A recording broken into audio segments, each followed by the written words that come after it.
So Jessica is going to be telling us about imposter syndrome. Thank you very much.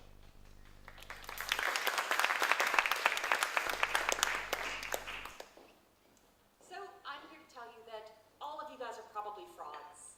And that's fine, because everybody else you know is probably a fraud as well. Imposter syndrome is this idea that you can't really value your own achievements as well as you should. And this makes you feel like you haven't really done anything. You don't deserve to be where you are.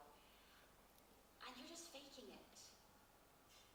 The great thing is that I think everyone else is doing the same thing. It's this idea that you're not a real teacher, you're not a real programmer, you're not a real internet cat, that you're just sort of getting by and hoping to God that the competent people that surround you never find out that you're faking it. So there's tons of studies on this. Some people claim that high-performing women are more affected. Some people say any minorities are more likely to be affected. And some say that everyone's affected equally, which really makes me wonder if researchers aren't faking it. Valerie Young, a prominent researcher, claims that it might be the way we deal with confidence, that men might value things they get internally, and women might be looking for more external feedback to judge their own self-worth. Hands up very, very quickly though. Who's ever felt like they're just sort of faking it, that they're frauds? Cool, and in just a second, we'll go ahead and jump ahead. Who thinks that you guys have never been faking it, you're completely in control, you're experts at your own lives? Instead of writing down numbers, I guess we can just write goddamn everyone. So yeah, I've really this is where the whiteboard would go if this wasn't unanimous. I've really rejected this idea that this is something isolated people feel. I think it's something everyone feels at some point, that you're faking it. Oh God, when are they going to find me out? So one of the big questions people ask next is, what can we do to fix imposter syndrome? How do we make it stop? The exact same Valerie Young came out to say, oh, do you know what? I think that we should talk about it, we should talk about our feelings, maybe some cognitive behavior therapy, and let's try some journaling, let's do some therapy, some outreach, lots of stuff, let's fix all of this. And I think maybe that's not the question. Maybe there's a bigger question than how do we fix it?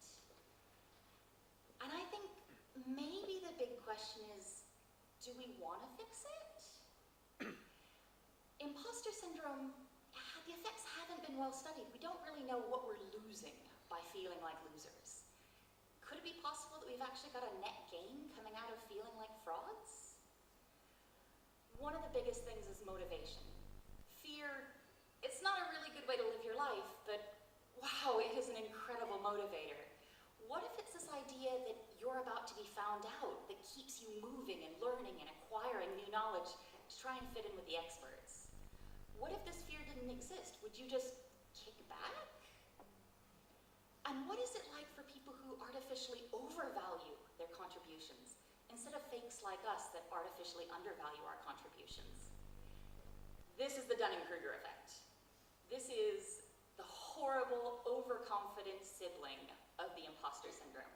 It's the idea that the least capable overvalue their contributions while the most capable, a la imposter syndrome, undervalue them.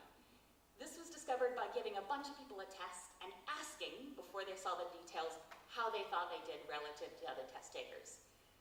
The poorest performing thought they did an amazing job. So what do we want to do to fix it? Or to make it feel less crappy?